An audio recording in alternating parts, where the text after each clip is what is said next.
হাডুডু খেলা হচ্ছে গ্রাম বাংলার একটা ঐতিহ্য খেলা, যে খেলা আমাদের মাঝে থেকে হারিয়ে যাচ্ছে। এই খেলা প্রতিনিয়ত হইতো, কিন্তু এখন আর এই খেলার প্রতি মানুষের নাই, মানে আকর্ষণ নাই।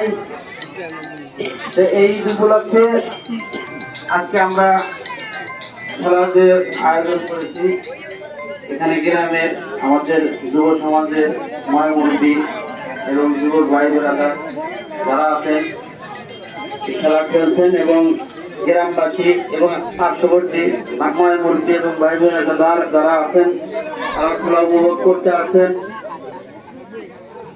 এই খেলাটা অনেক পুরোনো খেলা, যেটা আমরা ছোটবেলাও দেখেছি। যে খেলা খেলতে গেলে অনেক সময় ইঞ্জুরি হওয়ার সম্ভাবনাও থাকে।